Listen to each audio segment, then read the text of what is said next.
Neste tópico eu quero falar sobre ouvir com discernimento.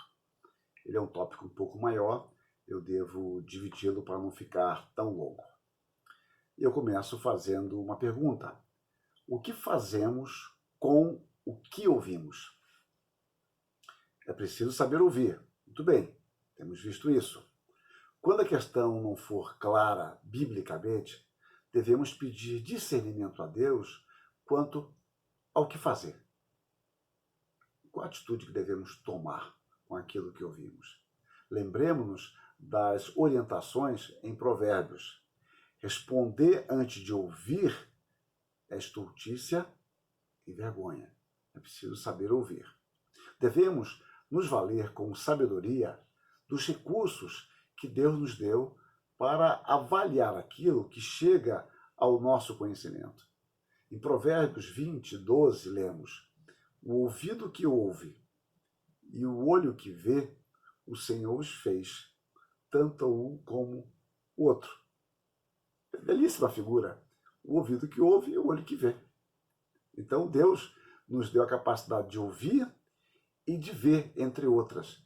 Devemos usar bem desta capacidade com sabedoria, com discernimento, pedindo a Deus que nos dê clareza.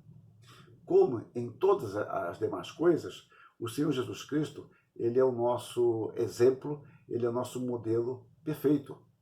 Por meio do profeta Isaías, 750 anos antes, o caráter de Jesus, o Messias, foi descrito com propriedade. Nós vemos lá Isaías 50, verso 4. O Senhor, Deus, me deu língua de eruditos. Essa palavra eruditos ou erudito pode também ser traduzida por discípulo, aprendedor, para que eu saiba dizer boa palavra ao cansado. Repare, ouvir para poder dar uma sábia palavra ao cansado. Ele me desperta todas as manhãs, desperta meu ouvido para que eu ouça como os eruditos. A mesma palavra, né? O limude, para que eu ouça como os eruditos. Esta erudição, então, ela é teórica e prática. Significa aprender com avidez e discernimento, vivendo com a sabedoria resultante do nosso relacionamento com Deus, ensinando com sensibilidade para que nós possamos dizer no tempo certo a boa palavra ao cansado. O hebraico se vale da mesma raiz gramatical para falar do ensino, na forma piel, e de aprendizagem, no cal, porque, em suma, só há ensino quando, de fato, houver aprendizagem. Então, a matriz da palavra é a mesma aqui do ensinar e do aprender. Eu discuto isso com mais vagar no meu livro sobre introdução à educação cristã. Mas, voltando aqui, o princípio que deve reger ambos os processos é o temor do Senhor. Aprender a lei de Deus, de fato, é mais do que simplesmente ser informado sobre. Aprender sobre a lei de Deus é o mesmo que obedecer à sua vontade. Em Deuteronômio 4:10 nós vemos Deus falando, né?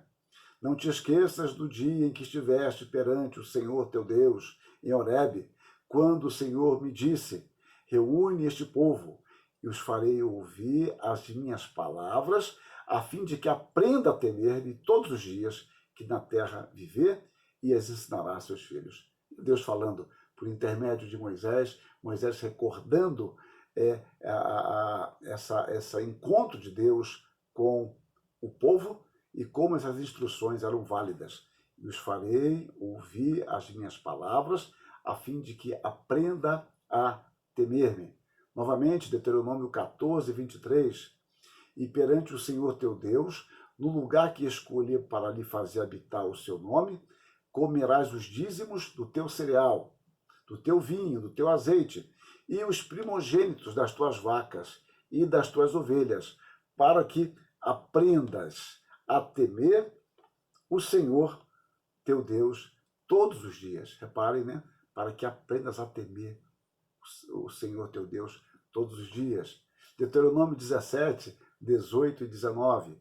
Também, quando se assentar no trono do seu reino, escreverá para si um translado desta lei num livro do que está diante dos levitas sacerdotes. E o terá consigo e nele lerá todos os dias da sua vida. E aqui eu destaco: para que aprenda a temer o Senhor, seu Deus, a fim de guardar todas as palavras desta lei e esses estatutos para os cumprir.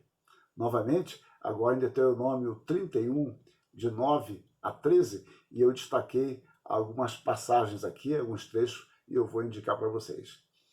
Esta lei escreveu a Moisés e a deu aos sacerdotes, filhos de Levi, que levavam a arca da aliança do Senhor, e a todos os anciãos de Israel. Ordenou-lhes Moisés, dizendo: ao fim de cada 7 anos, precisamente no ano da remissão, na festa dos tabernáculos, quando todo Israel vier a comparecer perante o Senhor teu Deus, no lugar que este escolher, eu grifo, lerás esta lei diante de todo o Israel. E continua: ajuntai o povo, os homens, as mulheres, os meninos e o estrangeiro que está dentro da vossa cidade, para que, eu grifo, ouçam e aprendam e temam o Senhor vosso Deus e cuidem de cumprir todas as palavras desta lei. E eu continuo: para que seus filhos, que não a souberem, eu destaco, ouçam e aprendam a temer o Senhor. Continua: ao Senhor vosso Deus, todos os dias que viverdes sobre a terra, a qual ides, passando o Jordão para a possuir. Como eu destaquei, Deuteronômio 31, de 9 a 13. A obediência, portanto, não era algo simplesmente intuitivo. Antes, amparava-se explicitamente na lei do Senhor, a qual deve ser lida, ouvida, conhecida e praticada. O povo demonstraria o aprendizado por meio de uma mudança de perspectiva e de comportamento. Portanto, a súplica do profeta em relação aos seus discípulos, em relação aos discípulos: resguarda o testemunho, sela a lei no coração dos meus discípulos. Aí volta a palavra lá do Limude. E é o mesmo Isaías, só que aqui é Isaías 8,16. Resguarda o testemunho, sela a lei no coração dos meus discípulos.